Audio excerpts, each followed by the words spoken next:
News today Tamil நேயர்களுக்கு வணக்கம். நான் லோகநாதன். இன்று நம்மோடு சிறப்பு விருந்தினராக கலந்து கொள்ள இருப்பவர் மூத்த வழக்கறிஞர் ஐயா என்ட்ரிதிபேன் நம்மோடு இருக்கிறார். வணக்கம் ஐயா. வணக்கம் வணக்கம். டிஜிபி நியமனம் தமிழகத்துல ஒரு மிகப்பெரிய சிக்கலா போயிட்டு இருக்குன்னு ரொம்ப நாளா டிஸ்கஸ் பண்ணிட்டு இருக்காங்க. திடீர்னு ஒரு டிஜிபி நியமனம், அது கூட குறிப்பா பொறுப்பு நியமனம் வழங்கப்பட்டிருக்கு. இது தொடர்பா உச்சநீதிமன்றத்துல வழக்கு தொடர்ந்து இருக்கீங்க. இது எதன் அடிப்படையில இந்த மாதிரி ஒரு நியமனம் ஒண்ணு பண்றாங்க? யுபிஎஸ்சில அவங்க ஒரு 9 பேர் இல்ல 10 பேரோட லிஸ்ட் அனுப்பிச்சு அதுல ஒரு 3 பேரை செலக்ட் பண்ணி அவங்க அனுப்புவாங்க. அதுல தான் நம்ம டிஜிபி வழக்கமா தேர்வு செஞ்சதை பார்த்திருக்கோம். இது போன்ற ஒரு தேர்வு முதலமைச்சர் கீழே காவல்துறை இயங்குகிறதா, காவல்துறைக்கு கீழே முதலமைச்சர் இயங்குகிறாரா அப்படின்ற ஒரு கேள்வி எழுது. உங்களுடைய நிலைப்பாடு என்ன? இந்த வழக்கு பற்றி நீங்க சொல்லுங்க. யாருக்கு அடியில யார் இயங்குகிறார்கள் என்பது எல்லாருடைய கவலையா இருக்குன்னு தான் நான் அந்த நேரத்துல ஆரம்பத்திலேயே சொல்ல விரும்புறேன். இது கவலைக்குரிய ஒரு இடம். இது ஒரு அரசியல்வாதி இதை பேசுவது வித்தியாசமா பேசலாம். என்னை போன்றவர்கள் மனித உரிமை தளத்தில் பணியாற்றுபவர்கள் இதை பேசுவது அரசியல் சாயம் இல்லாமல் பேச விரும்புகிறோம். அப்படி அரசியல் சாயம் இல்லாமல் நாங்கள் பேசுகிறோம் என்றால் நான் உங்களுடைய கேள்வியை கொஞ்சம் வித்தியாசமா போடுவேன். மாண்புமிகு முதலமைச்சருக்கு நிர்வாகத்தில் இருந்து வருகின்ற தகவல்கள் சரியான தகவலா வருதா இல்லையா என்றுதான் கேள்விக்குறியா இருக்கு. நான் இந்த நேரத்துல நேரடியாக ஒரு முதலமைச்சரை குற்றம் சாட்ட விரும்பவில்லை. ஆனால் அவருக்கு கீழே இருக்கக்கூடியவர்கள் அவர்களுக்கு முறையான தகவல்கள் கொடுக்கிறார்களா என்று அவர் கண்காணிக்க வேண்டிய ஒரு அவசியம் இருக்கு என்பது பல முறை நம்ம சொல்லியிருக்கோம். இந்த முறை சாட்சியத்துடன் அவரிடம் கூறுகிறோம். ஆகவேதான் மாண்புமிகு முதலமைச்சர் காவல்துறைக்கு பொறுப்பாக இருக்கக்கூடிய அந்த காலகட்டத்தில் அவருக்கு கொடுக்கப்படுகின்ற பல தகவல்கள் தவறான தகவல்களாக இருக்கு, சட்டத்துக்கு முரணான தகவல்களாக இருக்கு, உச்ச நீதிமன்ற தீர்ப்புகளுக்கு முரணான தகவலா இருக்கு என்பதை பொறுப்புடன் கூற கடமைப்பட்டிருக்கிறோம். இதுதான் நம்ம ரேஸ் பண்ற இஷ்யூ. சீஃப் மினிஸ்டர் இஸ் ராங்னு சொல்ல, executives are feeding wrong information to the honourable chief minister என்றுதான் இந்த நேரத்தில் நம்ம அழுத்தம் திருத்தமாக கூற விரும்புகிறோம். இதுல நீங்க கூறியது போல் உச்ச நீதிமன்றம் 2006ஆம் ஆண்டு பிரகாஷ் சிங் வழக்குல கொடுத்திருக்காங்க. இது ஒரு ரொம்ப புகழ்மிக்க வழக்கு. அந்த வழக்குல ஆமா 6 கட்டளைகள் இருக்கு. இந்த நேரத்துல எல்லாருக்கும் ஒரு கவலை என்னன்னா, இந்த 6 கட்டளைகளை பத்தி இவங்க பேச காணோம், டிஜிபி மட்டும் பேசுறாங்கன்னு. அந்த 6 கட்டளைகள்ல ஃபாலோ பண்ணப்பட்ட ஒரு கட்டளை இந்த டிஜிபி நியமன கட்டளை மட்டும்தான். தனக்கு என்ன தேவையோ காவல்துறையில இருக்கக்கூடிய உயர் அதிகாரிகளுக்கு அதை மட்டும் எடுத்து ஃபாலோ பண்ணிக்கிட்டாங்க கரெக்டா. செக்யூரிட்டி கமிஷன் அங்க சொன்ன மாதிரி செஞ்சது கிடையாது, எஸ்டாப்ளிஷ்மெண்ட் போர்டு அங்க சொன்ன மாதிரி செஞ்சது கிடையாது, டிஸ்ட்ரிக்ட் கம்ப்ளைண்ட்ஸ் அத்தாரிட்டி அங்க சொன்ன மாதிரி இண்டிபெண்டா ஃபார்ம் பண்ணல, state complaints authority police complaints authority form பண்ணல. இதெல்லாம் ஒரு பக்கம் வச்சுட்டோம். நீங்க உங்க நலனுக்காக உங்க சுயநலத்துக்காக என்ற பொறுப்புடன் கூறுகிறேன், அந்த ஒரு ஆர்டர் ஒரு டைரக்டிவா ஃபாலோ பண்ணீங்க பாத்தீங்களா? அந்த டிஜிபி நியமனம் என்பது 2 ஆண்டுகள் காலக்கடவு இருக்கணும், டென்யூர் ஆஃப் 2 years என்று சொன்னார்களே, அதை நீங்கள் கடைபிடித்தீர்கள். ஏன்னா எல்லாருக்கும் டிஜிபியா இருக்கும் 2 வருஷம் இருக்கணும்னு ஆசை. பரவாயில்லப்பா, நீதிமன்றத்துல சீஃப் ஜஸ்டிஸ் கூட 2 வருஷம் இருக்காரோ இல்லையோ, நீதிமன்றத்துல உயர் நீதிமன்றத்துல தலைமை நீதிபதிகள் 2 ஆண்டுகள் இருக்காங்களோ இல்லையோ, நம்ம டிஜிபியா 2 ஆண்டுகள் இருக்கலாம்னு சொல்லி உச்ச நீதிமன்றம் கூறி இருக்கின்ற பெருமை நியாயமான பெருமை. அந்த பெருமையை மெயின்டைன் பண்றதுக்காக அந்த ஒரு டைரக்ஷன் அவங்க கரெக்டா ஃபாலோ பண்ணாங்க. அந்த டைரக்ஷன் தான் இப்ப கொஸ்டின் பண்றோம். அந்த டைரக்ஷன்ல அவங்க கூறியது என்னன்னா, 2006க்கு அப்புறம் மறுபடியும் அதை ரிவ்யூ பண்ணி அது வெவ்வேறு மாநிலங்கள்ல தவறாக நடத்தப்படுகிறது. காவல்துறை தலைவர் நியமனம்ன்றதுல நிறைய பாலிடிக்ஸ் வரும், நிறைய பிரஷர்ஸ் வரும், துறையிலிருந்து பிரஷர்ஸ் வரும், டிஜிபிஸே பிரஷர் கொடுப்பாங்க. அதனால இது ஒரு பிரஸ்டீஜியஸ் போஸ்ட்ன்றதுனால போட்டியெல்லாம் நிறைய இருக்கதான் செய்யும், இல்லைன்னு சொல்ல நானு. ஆனா தவறுகள் நடக்கக்கூடாது என்ற காரணத்திற்காக உச்ச நீதிமன்றம் என்ன சொல்லுது, நீங்கள் 3 மாதத்திற்கு முன்பு பதவியில் இருக்கக்கூடியவர் இறங்குவதற்கு 3 மாதத்திற்குள், அப்ப நம்முடைய மாநிலத்துல சங்கர் ஜிவால் 31ஆம் தேதி ஆகஸ்ட்ல இறங்குறாருன்னா, ஆகஸ்ட், ஜூலை, ஜூன், மே மாதத்திற்குள் நீங்கள் யூனியன் பப்ளிக் சர்வீஸ் கமிஷனுக்கு நீங்கள் உங்களுடைய பரிந்துரைகளை அனுப்புங்க. 8 பேர் இருக்காங்கன்னா 8 பேர் அனுப்புங்க. 10 பேர் இருக்காங்கன்னா 10 பேர் அனுப்புங்க. 12 பேர் இருந்தா 12 பேர் அனுப்புங்க. அவங்க அதை பார்த்து, அதை அலசி பார்த்து, ஆராய்ந்து, நீங்க குடுக்கக்கூடிய அனைத்து தஸ்தாவேஜுகள் சரியாக இருக்கிறது என்றால், அதை அவர்களுடைய டிஸ்கிரிஷன்ல 3 ஷார்ட் லிஸ்டட் பெர்சன்ஸ் அனுப்புவாங்க. இன் ஆர்டர் ஆஃப் பிரையாரிட்டி கிடையாது. 3 ஓகே. பெயர்கள் குடுப்பாங்க. அந்த 3 பெயர்களுக்கு ஒரு சீரியல் நம்பர் இருக்கலாம் தவிர, அது பிரையாரிட்டி கிடையாது. அந்த 3ஐயும் தமிழக அரசு ஆய்வு செய்து, தமிழகத்துக்கு யார் சரியான நபராக இருப்பார்கள் என்று அவர்கள் முடிவு செய்து, அது ஆணாக இருக்கலாம், பெண்ணாக இருக்கலாம். முடிவு செய்து அவர்களை நியமனம் பண்ணுன்றதான் உச்ச நீதிமன்றத்துடைய ஆணை. இந்த ஆணை கடைபிடிக்கப்படும் என்று எதிர்பார்த்துதான் பல ஆண்டுகள் சர்வீஸ்ல இருக்கக்கூடியவர்கள் காத்துக் கொண்டிருக்கிறார்கள். அவருடைய நிலைமையை நினைச்சு பாருங்க. பொதுவாக நாங்களும் டிஜிபி ஆயிடும்ன்ற ஒரு நம்பிக்கை இருக்குல்ல சார் நிறைய பேருக்கு. இந்த நியாயம் தானே சார். அவங்க இத்தனை ஆண்டு வந்து இந்த ஒரு பப்ளிக் சர்வீஸ்ல இருந்தவங்க தன்னுடைய பெயர் அங்க இருக்கும்போது குறைந்தபட்சம் ப்ரொசீஜர் ஷுட் பி ஃபாலோடுன்றதை எதிர்பார்ப்பாங்க. அந்த ப்ரொசீஜர்ஸ் ஃபாலோ பண்ணப்படுதா இல்லையான்றது பார்க்க வேண்டிய பொறுப்பு அவர்களுடைய பொறுப்பு இல்ல. அதனால இன்னைக்கு நம்ம பேசும்போது சில பேர் என்ன நினைக்கிறாங்கன்னா, நம்ம யாரோ ஒரு அந்த பட்டியல்ல இருக்கக்கூடிய யாரோ டிஜிபிக்காக பேசுறோம் என்றோ, அல்லது அந்த பட்டியல்ல இருந்த ஒரு நபரை இப்ப நியமனம் பண்ணிருக்காங்களோ அந்த நபருக்கு எதிராக பேசுறோம் என்று நினைப்பார்கள். ரெண்டுமே கிடையாது. நாங்க விரும்புவது என்னவென்றால் ப்ரொசீஜர் ஃபாலோ பண்ணுன்றது மட்டும்தான் நாங்க விரும்புகின்ற ஒரு விஷயம். அது இங்க ஃபாலோ பண்ணலன்றது மட்டும்தான் நம்ம இங்க சுட்டி காட்டியிருக்கோம். ஆகவேதான் வழக்கு போட்டிருக்கோம். அப்போ அவங்க தெளிவுபடுத்துறது என்னன்னா, சில மாநிலங்கள்ல முறையாக நியமனம் செய்யாமல் இந்த ஆக்டிங் டிஜிபி, அட்ஹாக் டிஜிபி போன்ற பதவிகளை நபர்களுக்கு பொறுப்புகளை அவர்கள் கொடுக்கிறார்கள். இது தவறு, இப்படி இருக்கக்கூடாது என்ற ஒரு முடிவு அவர்கள் எடுக்கிறார்கள். அதனால இவர்களுக்கு இந்த மாதிரி ஆக்டிங் பொசிஷன் கொடுக்க கூடாது என்று முடிவு செய்து அந்த தீர்ப்பில் 2019ஆம் ஆண்டு அதே பிரகாஷ் சிங் வழக்குல அந்த முடிவு எடுக்கிறாங்க. என்ன ஆச்சுன்னா, நம்ம ஊர்ல ஆகஸ்ட் மாதத்திற்குள் இது முடிய வேண்டிய பணியை ஆகஸ்ட் 4ஆம் தேதி ஒருவர் ஒரு பொதுநல வழக்கை போடுகிறார். பொதுநல வழக்கு போடும்போது அந்த பொதுநல வழக்கு டிஸ்மிஸ் செய்யப்படுது முதல் பெஞ்சினால. 2வது பெஞ்ச் இங்க மதுரையில் இருக்கக்கூடிய பெஞ்சுல 14/8 தேதி அன்று அவர்கள் முயற்சி செய்கிறார்கள். அந்த முயற்சி செய்யும் போது அவர்களுக்கு மதுரையிலையும் டிஸ்மிஸ் பண்றாங்க. இப்ப 2 பொதுநல வழக்கு வருகிறது. அந்த 2 பொதுநல வழக்குகளையும் முறையாக அவர்கள் விசாரிக்காமல், பொறுப்புடன் அதை ஏற்றுக்கொள்ளாமல், பொதுநல வழக்குனா யார் சார்பாக போட்டிருப்பாங்கன்றது புது ஒரு புத்தி இருக்கு பாருங்க. அந்த பொது புத்தியில வைத்து 2 வழக்கையும் டிஸ்மிஸ் பண்ணாங்கன்ற வருத்தத்துடன் நான் பதிவு செய்கிறேன். நான் உங்ககிட்ட பேசிட்டு இருக்கும் போதே இன்னைக்கு கேள்விப்படுறேன், சென்னை உயர்நீதிமன்றத்துல ஒரு ரிட் மனு தாக்கல் செய்யப்பட்டிருக்கு. தாக்கல் செய்ய போகிறோம் என்று கூறப்பட்டது. தலைமை நீதிபதி தயவுசெய்து செய்யுங்கள் என்று கூறுகிறார்கள்.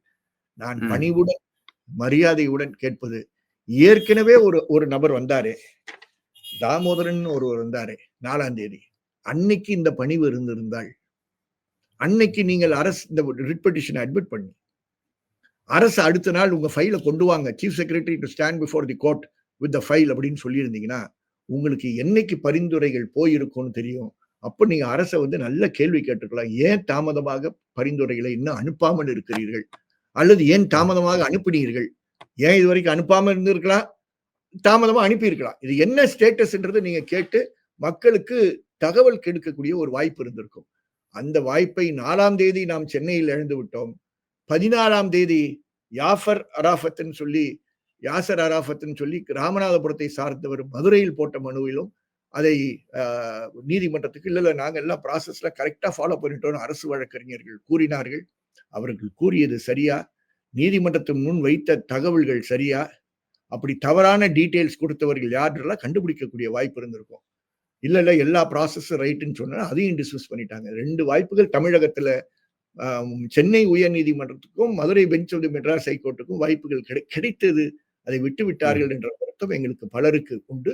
கண்டிப்பாக காவல்துறை அதிகாரிகளுக்கும் அந்த வருத்தம் ஆழமாக இருக்கும். உயர் நீதிமன்றத்துக்கு நாங்க வந்து கண்டெம்ப்ட் ப்ரொசீடிங்ஸ்ல போறோம். ஏன்னா அவர்களுடைய ஆர்டருக்கு எகெயின்ஸ்டா இருக்கிறதுனால கண்டெம்ப்ட் ப்ரொசீடிங்ஸ் போறோம். இப்போ இது வந்து 2019 பிரகாஷ் வழக்குல இது போன்ற ஒரு நியமனம் கூடாதுன்றது தான் சட்டப்படி இருக்கக்கூடிய உண்மையான ஒரு விஷயம். இருந்தாலும் செஞ்சிருக்காங்க. இப்ப இந்த நியமனம் செல்லுமா? செல்லாதா? இது உச்சநீதிமன்றம் என்ன பார்வை எடுக்கிறதுன்னு பார்க்கணும். இந்த நியமனம் உச்சநீதிமன்றத்துடைய ஆணைக்கு முரணாக இருக்குன்னு சொல்லும் பொழுது, அவர்கள் இதுக்கு யார் பொறுப்பு என்று பார்க்கக்கூடிய வாய்ப்பு இருக்கு. எந்த ஆபீசர்ஸ் எல்லாம் ரெஸ்பான்சிபிள் என்று பார்க்க வாய்ப்பு இருக்கு. இந்த நியமனம் சார்ந்து அவர்கள் ஒரு நிலைப்பாடு எடுக்க வாய்ப்பு இருக்கு. இதுக்கு மேல நம்ம இந்த உரையாடல்ல பேசுறது நீதித்துறையினுடைய செயல்பாட்டில் இறங்கக்கூடிய ஒரு விஷயமாக அவர்கள் கருதக்கூடாது என்ற காரணத்தினால் வழக்கு போடுவதற்கு என்ன காரணம் என்பதை பொறுப்புடன் நாம் விவாதம் செய்வோம். நீதிமன்றத்துக்கு மன்றத்தை விட்டு விடுவோம். Okay sir. இப்போ இந்த கேள்வி ஒண்ணும் முக்கியமா வருது சார். அரசியல் சார்ந்த ஒரு கேள்வியா கூட இருக்கலாம். தேர்தல் ஆணையத்தின் மீது நம்பிக்கை இல்ல. தேர்தல் ஆணையம் மால் பிராக்டிஸ் பண்ணுது. அதுக்கான ஒரு முன்னெச்சரிக்கை நடவடிக்கையா பீகாருடைய இந்த ஓட் கிதார் அந்த மேட்டர் எல்லாம் பெருசா போயிட்டு இருக்கு. யுபிஎஸ் மேலயும் எங்களுக்கு நம்பிக்கை இல்லைங்க. அடுத்த வருஷம் நாங்க எலெக்ஷன் வச்சிருக்கோம். நீங்க ஒரு ஆளை செலக்ட் பண்ணி எங்களை அங்க இங்கன்னு ரைடு அடிச்சு பெரிய ஒரு பிரச்சனையை கிரியேட் பண்ணி கொடுப்பீங்க. எங்களை சார்ந்த நபர்கள் தான் வந்து இது பிளேஸ் பண்ணன்றது எங்களுக்கு ஒரு ஐடியா இருக்கும். இதுதான் எல்லா ஆட்சியிலையும் பண்ணாங்க தொடர்ந்து. அது ஏடிஎம்கே இருக்கட்டும், டிஎம்கே இருக்கட்டும். இப்ப டிஎம்கே இருந்தாலும் ஓகே. இது போன்ற ஒரு விஷயத்துக்காகத்தான் இந்த மாதிரி ஒரு இழுபறி நடக்குதான்றதுதான் இன்னொரு கேள்வி. அரசியல் ரீதியா நிறைய காரணங்கள் இருக்கலாம். நீங்க சொன்னது ஒரு காரணமா இருக்கலாம். இன்னொரு காரணம் தாமதப்படுத்த டிஜிபி அந்தஸ்திலே இல்லாதவர்கள் டிஜிபியா மாறிடலாம்ல. அப்ப பட்டியல் மாறுவதற்கும் வாய்ப்பு இருக்குல்ல. அல்லது பட்டியல் பெயர்கள் கூடுவதற்கும் வாய்ப்பு இருக்குல்ல. இதனால வெவ்வேறு பிராக்டிசஸ், மேல் பிராக்டிசஸ், அது நீங்க என்னன்னு நம்ம அழைக்கிறோமோ அதை அழைத்துக் கொள்வோம். தவறான பாதைகள்ல விஷயங்கள் போவதற்கு வாய்ப்பு இருக்குன்ற காரணத்தினால்தான் யாரையாவது ஒரு ஆளை நம்ப வேண்டியது இருக்கு. அது யூபிஎஸ்சின்னு இதுவரைக்கும் பின்பற்றப்பட்டது. அதனால சென்ற ஆட்சியில நடந்திருந்தாலும், இந்த ஆட்சியில நடந்திருந்தாலும் யூபிஎஸ்சிக்கு அனுப்பப்பட்ட பெயர்கள் பட்டியலிருந்து தேர்வு செய்யப்பட்ட 3 நபர்ல ஒரு ஆள் தான் இவங்க தேர்வு செஞ்சிருக்காங்க. அதுல அவங்க டிஸ்கிரிப்ஷன் கண்டிப்பா யூஸ் பண்ணிருப்பாங்க. அது எப்படி யூஸ் பண்ணாங்க இல்லைன்றது நமக்கு வெளியே தெரியும். அப்போ சங்கர் ஜிவால் செலக்ட் பண்ணும்போது சங்கர் ஜிவால் பட்டியலில் இல்லைன்றது கிடையாது. சங்கர் ஜிவாலோட இன்னும் 2 நேம்ஸ் அங்க யூபிஎஸ்சில வந்திருக்கும். அந்த 2 நேம்ஸை விட்டுட்டு சங்கர் ஜிவாலை அவங்க ப்ரொமோட் பண்றாங்க, செலக்ட் பண்றாங்க. சாரி, ப்ரொமோட் பண்றதுல செலக்ட் பண்றாங்க. அவருடைய பணிக்காலம் முடியுது. குறைந்தபட்சம் அந்த சங்கர் ஜிவாலுக்கு ஒரு பொறுப்பு இருக்க வேண்டாமா? அந்த சங்கர் ஜிவாலுக்கு ஒரு மனசாட்சி இருக்க வேண்டாமா? உங்களுக்கு மற்றவர்களை பத்தி தான் நாட்டுல கவலை இல்லைன்றது விட்டுருவோம். உங்க டிஜிபி ரேங்க்ல இருக்கக்கூடிய ஆபீசர்ஸ் மேல கூட உங்களுக்கு பொறுப்பு இல்லையா? கவலை இல்லையா? அவ்வளோ நீங்க ஆளுங்கட்சி சொல்றதை கேட்கக்கூடியவரா மாறிட்டீங்களா? 31ஆம் தேதி நீங்க ரிட்டையர் ஆறுன்னு தெரிஞ்சு 3 மாசத்துக்கு முன்னாடி ப்ரொபோசல் போகல என்று ஏன் நீங்கள் பதவியில் இருக்கும் போது பிரஸ் பண்ணல என்ற கேள்வியை நான் அவரிடம் கேட்க விரும்புகிறேன். எந்த மனசாட்சியுடன் உங்களுக்கு ஓய்வு பெற்ற பிற்பாடு ஒரு பொசிஷனை வாங்குறீங்க? அது வெக்கமா இல்லையா? ஓய்வு பெறறதுக்கு முன்னாடியே நீங்க ஒரு பொசிஷனை வாங்கிக்கிறீங்க. உங்களுக்கு ஒரு பொசிஷனை கொடுக்கறாங்கன்றது வேற. நீங்க வாங்கிக் கொள்கிறீர்கள். நம்ம எல்லாருமே சொல்றோம். ஓய்வு பெற்ற நீதிபதிகள், ஓய்வு பெறப்பட்ட நீதிபதிகள் பலர் எங்களுக்கு அடுத்த நாள் பதவி இருக்கக்கூடாது என்ற ஒரு நிலையோட இருக்கக்கூடியவர்கள் பலர் இருக்கிறார்கள். ஓய்வு பெறுகின்ற ஐஏஎஸ் ஆபீசர்ஸ் இல்ல உடனடியா நான் எந்த பொசிஷனுக்கு வரமாட்டேன், ஒரு கூலிங் பீரியட் இருக்கட்டும்னு சொல்லுகின்ற ஐஏஎஸ் ஆபீசர்ஸ் இருக்காங்க, ஐபிஎஸ் ஆபீசர்ஸ் இருக்காங்க. எல்லா துறைகளிலும் ஓய்வு பெற்ற அடுத்த நாளே இன்னொரு பதவியில இருக்காங்கன்னு சொன்னாங்கன்னா என்ன ஆகுது? அரசியல்ல ஈடுபட்டு இருக்கக்கூடியவர்கள் நியமனங்களை அரசியல் பர்பஸஸ்க்காக பயன்படுத்துவதற்கு வசதியாக போய்விடும் என்ற காரணத்தினால இந்த கூலிங் பீரியட் கான்செப்ட் வருது. இங்க அந்த கூலிங் பீரியடும் கிடையாது, ஹாட் பீரியடும் கிடையாது. அவர் செய்ய வேண்டிய பணியும் அவர் செய்யல, கூலிங் பீரியடும் கிடையாது. 31ஆம் தேதி ரிட்டையர்மெண்ட்டுக்கு முன்னாடியே அவர் ஃபயர் சர்வீஸ்ல இருக்கக்கூடிய ஒரு புது கமிஷனுக்கு உலகம் ஃபுல்லா இருக்கக்கூடிய நாடுகளுக்கு பயணம் செய்து ஃபயர் சர்வீஸ் எப்படி நடக்குதுன்னு இவங்க பார்க்க போறாங்களா, பார்த்து ஆய்வு செய்ய போறாங்களா? ஏன் சர்வீஸ்ல இருக்கக்கூடிய ஒரு ஏடிஜிபி இந்த பணியை செஞ்சிருக்க முடியாது? இது வரைக்கும் ஏன் செய்யல? என்னங்க இது வரைக்கும் ஏன் செய்யல? செய்யலன்றது நான் என்ன சொல்றேன், இதுக்கு this can be done by anybody, but it's government policy decision. அதனால இந்த கவர்மெண்ட்டுக்கு பாலிசி அதுதானா, அதே இருக்கட்டும், அதை பத்தி பிரச்சனை இல்லை. ஆனா நீங்கள் உங்க துறையில் செய்ய வேண்டிய பணியை நீங்கள் தவறாக செய்திருக்கிறீர்கள் என்றுதான் நான் இந்த நேரத்தில் குற்றம் சாட்ட வருகிறேன். அதே மாதிரி பணியில் இருக்கும்போது ஒரு ஓய்வு பெற்ற பிற்பாடு இன்னொரு பணி வாங்குறீங்க பாத்தீங்களா, that is bad governance. That is not வழக்கமா குட். வந்து வழக்கமா வந்து இந்த 2 வருஷம் இல்ல 1 வருஷம் எக்ஸ்டென்ஷன் பீரியட் மாரி ரிட்டயர்ட் ஆனாலும், அந்த பொறுப்ப வந்து கன்டின்யூ பண்ணுவாங்க. இந்த வாட்டி அது இல்லாம இருக்குதுன்னு நெனைக்கிறேன். ஏற்கனவே அது மாரி நடந்திருக்கு. டிஜிபி ரிட்டயர்ட் ஆயிட்டு கூட ஒரு 1 இயர் எக்ஸ்டென்ஷன் பீரியட் குடுத்து நீங்க தான் அடுத்த டிஜிபியே இல்லாத மாதிரிலாம் அந்த போஸ்டிங்லாம் வந்தது. அத நம்ம பார்த்திருக்கோம். இப்போ இல்ல இன்னொரு பேரும் வந்து அதெல்லாம் என்னன்னா, இந்த 2 இயர்ஸ் டென்யூர் பிரகாஷ் சிங் கேஸ்ல குடுத்திருக்கக்கூடிய 2 இயர்ஸ் டென்யூர அவங்க முடிக்கிறாங்க. ஓகே. அதான் அதுல. சோ அவங்களுக்கு எக்ஸ்டென்ஷன் கிடையாது. அவங்களுக்கு டென்யூர் 2 வருஷம் உத்தரவாதமாக டிஜிபி இருக்கிறது. அதனால தான் அப்ப ஓகே. சொன்னேன். டிஜிபியா இருக்கிறவங்களுக்கு 2 வருஷம் உத்தரவாதமா இருக்கு.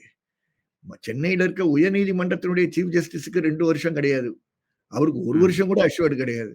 சீஃப் ஜஸ்டிஸ் ஆஃப் இந்தியாவுக்கு கூட 1 வருஷம் அஷ்வர்ட் கிடையாது சில நேரங்கள்ல. அதனால இப்படிலாம் இருக்கக்கூடிய உயர் பதவிகள்ல இருக்கக்கூடியவர்களுக்கு பீரியாடிசிட்டி அஷ்வர்ட் ஆகாத நேரத்துல டிஜிபிஸ்க்கு உச்ச நீதிமன்றத்துல இது வாங்கி இருக்கிறது பெரிய தீர்ப்பு. அதை புனிதமான அந்த தீர்ப்பை இவங்க வந்து இவ்வளவு கொச்சையாக அமுல்படுத்தி இருக்கிறார்கள் என்பதுதான் சமூகத்துக்கு வருத்தம் தெரிவிக்கக்கூடிய ஒரு விஷயமாக இருக்கும். இதை தயவு செய்து அரசியல் கட்சிகள் மட்டும் பேசுகின்ற பொருளாக இல்லாமல் வழக்கறிஞர்கள் இதுக்கு எதிராக குரல் கொடுக்க வேண்டும். வெவ்வேறு அமைப்புகளை சார்ந்தவர்கள் இதுக்கு எதிராக குரல் கொடுக்க வேண்டும். நம்மளுக்கு ஒரு நியாயமான முறையில் நேர்மையான காவல்துறை அதிகாரிகள் நியமனம் செய்யும் பொழுதுதான் நமக்கு அடியில் இருக்கக்கூடிய அது கீழே இருக்கக்கூடிய காவல்துறை அதிகாரிகளும் நியாயமாக பணி செய்வதற்கு ஒரு இது வரும். அவர்கள் எல்லாம் அரசியல் சாயம் உள்ளவர்களாக நியமனம் பண்ணப்பட்டால் அப்புறம் அத்துமீறல்கள் செய்கின்ற காவல்துறையினர் வந்து போற்றுப்படுகின்ற ஒரு ஒரு தமிழகமாக இது மாறிவிடும். ஏற்கனவே அப்படி ஆயிட்டு இருக்கின்ற வருத்தங்கள் பலர் இருக்கு. இது வந்து இன்னொரு எடுத்துக்காட்டாக தவறான எடுத்துக்காட்டாக மாறக்கூடாது என்ற எண்ணத்துடன் தான் அவமதிப்பு வழக்கை போட்டிருக்கிறோம். இப்போ இன்னொரு தகவலும் வெளியாயிட்டு இருக்கு. செய்திகள்லாம் வெளியாயிட்டு இருக்கு. உதயச்சந்திரன் அவருக்கு நெருக்கமான நபர்கள், அவர் சொல் பேச்ச கேட்கக்கூடிய நபர்கள்ல தான் வந்து செலக்ட் பண்ணணுன்ற இன்னொரு தகவலும் போயிட்டு இருக்கு. குறிப்பா அதுல நம்ம டேவிட்சன் ஆசீர்வாதம் அவர்கள் தான் அடுத்த டிஜிபியா வரணுன்ற முயற்சியும் பண்ணிட்டு இருக்கிறதா ஒரு தகவல் இருக்கு. உங்களுடைய ஒப்பீனியன் என்ன சார் இத பத்தி? அதனாலதான் நான் முதல்ல ஆரம்பிக்கும் போதே இந்த தனி நபர்களுக்கு அப்பாற்பட்டு ஆரம்பிக்கணும்னு நினைச்சேன். டேவிட்சன் ஆசீர்வாதம் எனக்கு ரொம்ப பிடிக்கும்னு உங்களுக்கு எல்லாருக்கும் தெரியும். பிடிக்கும் சார். ரொம்ப பிடிக்கும். ரொம்ப பிடிக்கும். அதனாலதான் அவரை பத்தி ரொம்ப நான் பேசுவேன்னு உங்களுக்கு எல்லாம் தெரியும்.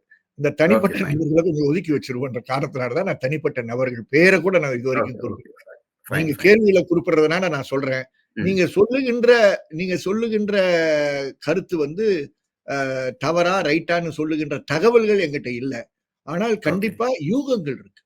அந்த யூகங்கள் அப்படி போக கூடாது என்ற காரணத்தினால்தான் எங்களை போன்றவர்கள் அந்த பெயர்கள் எல்லாம் குறிப்பிடாமல் இருக்கிறோம் என்று கூற விரும்புகிறேன். இப்படி ஒரு தனிப்பட்ட ஒரு அதிகாரிக்காக ஒரு அரசு வளைத்து கொடுக்க கூடாது என்பது எங்களை போன்றவருடைய கூற்று.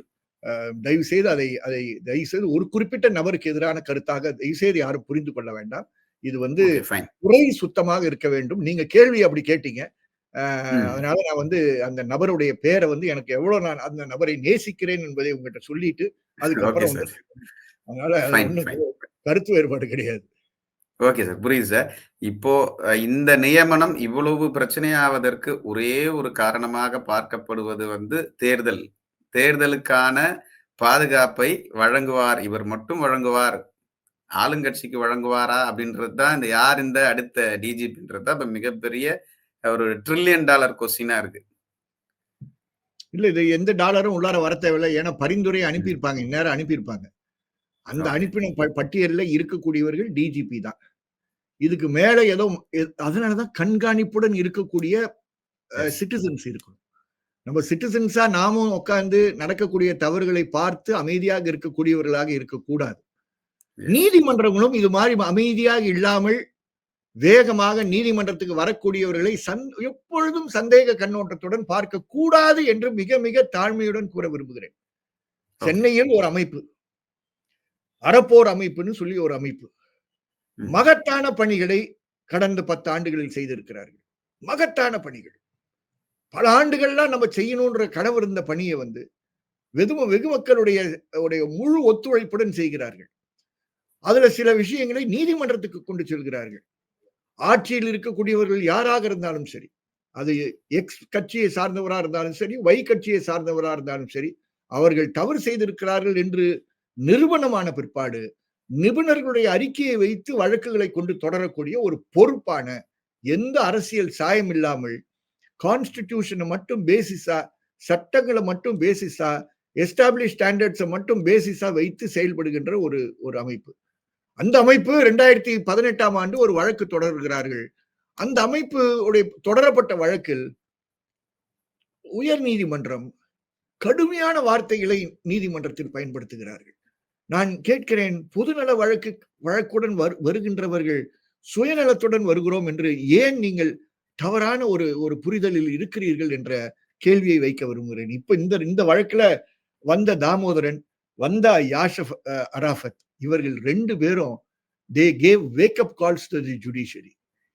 வந்து உங்கள் கையில் நியாயத்தை கேட்கிறார்கள். உங்கள் கையில் வந்த வழக்கை நீங்கள் அன்னைக்கு கேட்காமல் அனுப்பிவிட்டதன் காரணமாக இப்போ சட்டத்தின்படி எது செய்யக்கூடாதோ அது செய்வதற்கு ஒரு தைரியம் எங்கிருந்து பெற்றிருக்கிறார்கள் என்றால், நீதிமன்றம் நம்மளை பாதுகாக்கும் என்ற தவறான நம்பிக்கையில் இவர்கள் பெற்றுதான் இந்த மாதிரி இன்சார்ஜ் டிஜிபியை போடுறாங்க. அதனால இந்த மாதிரி பப்ளிக் இன்ட்ரெஸ்ட் லிட்டிகேஷன்ஸ் எல்லாத்தையும் தவறா யாரும் பயன்படுத்தக்கூடாது என்பதை நான் ரொம்ப ஆழமாக வலியுறுத்துகிறேன். ஆனால் வருபவர்கள் யாராக இருந்தாலும் அது என்ன என்று கேட்டால்தான் அதில் உண்மை இருக்கா என்று பரிசீலனை செய்வதற்கு வாய்ப்பு இருக்கும் என்று மிக தாழ்மையுடன் ஒரு வேண்டுகோளாக உயர் நீதிமன்றத்துக்கு நான் வைக்க விரும்புகிறேன். இல்லை, ஒரு பப்ளிக் இன்ட்ரெஸ்ட் லிட்டிகேஷன் வருது, நான் ஹென்றி டிஃபைன் கொண்டுறேன், ஹென்றி டிஃபைன் பேர்ல இது நடத்த விரும்பல, நாங்க சுவமோட்டோவாக அதை எடுத்துக்கொள்கிறோம், அப்படி கூட எடுத்துக்கொள்ளுங்கள், அதுதான் நல்லது. அப்படி எடுத்துக்கொள்ளுங்கள். உயர் நீதிமன்றத்தினுடைய தன்னிச்சையாக அவர்களாகவே எடுத்த ஒரு வழக்காக கூட அதை மாத்திக்குங்க, பிரச்சனை கிடையாது. ஆனால் நீதிமன்றம் பல விஷயங்களில் தலையீடு செய்வதற்கு ஆரம்பித்தால்தான் அது தவறு செய்யக்கூடிய அதிகாரிகளுக்கு, தவறு செய்கின்ற அரசுகளுக்கு ஒரு வேக்கப் காலா இருக்கும் என்பதை என்னுடைய கருத்தாக கூற விரும்புகிறேன். நீங்க பாருங்களேன், இந்த அஜித் குமார் கேஸ்ல மனு எடுத்துதான் நம்ம போய் நீதிமன்றத்துக்கு போறோம். ஆனா அந்த நீதிமன்றம் அவர்களுடைய டிஸ்கிரிஷனை பயன்படுத்தி, அவர்களுடைய விஸ்டமை பயன்படுத்தி, ஜஸ்டிஸ் SM சுப்பிரமணியமும் அவருடன் இருந்த ஜஸ்டிஸ் மரிய கிளார்க்கும் எவ்வளவு கூர்மையான ஆணைகளை 1ஆம் தேதி, 3ஆம் தேதி, 8ஆம் தேதி ஜூலைல போட்டாங்க பாருங்க. அதனால அவருடைய கிரியேட்டிவான ஆர்டர்ஸின் விளைவாக நீதி நிலைநாட்டப்பட்டது என்று கூறுகிறேன். இதுவரைக்கும் தமிழகத்திலேயோ இந்தியாவிலேயோ எங்கேயுமே ஒரு கொலை நடந்து 1 மாதத்திற்குள் அந்த பாதிக்கப்பட்ட குடும்பத்திற்கு 25 லட்சம் ரூபாய் நஷ்டஈடு கிடைத்தது கிடையாது, எனக்கு தெரிஞ்சு. நான் தவறாக சொல்லுகிறேன் என்றால் யாரும் என்னை திருத்தலாம். அது ஒரு பப்ளிக் கேஸ நீதிமன்றம் தன் கையில் எடுத்த பிற்பாடு அதை எவ்வளவு ஆழமான ஒரு தீர்ப்பாக, நம்பிக்கை கொடுக்கக்கூடிய தீர்ப்பாக மாற்றலாம் என்பதற்கு ஒரு நல்ல எடுத்துக்காட்டு. அதே போன்றதான் பல வழக்குகளை நீங்கள் பயன்படுத்தலாம் என்ற வாதத்தையும் இந்த நேரத்தில் வைக்க விரும்புகிறேன். தொடர்ந்து நீங்க சொல்ற கருத்துக்களையும் அனைத்து விஷயங்களையும் இந்த கேஸ் சம்பந்தமான பல்வேறு வீடியோக்களை நியூஸ் டுடே தொடர்ந்து பப்ளிஷ் பண்ணிட்டே இருக்கோம். கண்டினியூவா நீங்க உங்களுடைய சப்போர்ட் எங்களுக்கு தேவைப்படுது சார். இது போன்ற மக்கள் பிரச்சனைய, பல்வேறு பிரச்சனைகளை தொடர்ந்து நாம விவாதிக்கலாம். நியூஸ் டுடே சார்பாக உங்களுக்கு எங்களுடைய நன்றியை தெரிவித்துக் கொள்கிறோம் சார். நன்றி, வணக்கம். இது போன்ற நல்ல வீடியோக்களை தொடர்ந்து நாங்கள் தர இருக்கிறோம். பப்ளிக் சப்போர்ட்டும் அதே போன்ற ஐயா போன்ற வழக்கறிஞர்கள் சப்போர்ட்டும் எங்களுக்கு தொடர்ந்து கிடைத்துக் கொண்டிருக்கிறது. மற்றும் ஒரு நேரத்துல நல்ல விஷயத்தை பத்தி மீண்டும் விவாதிக்கலாம் சார்.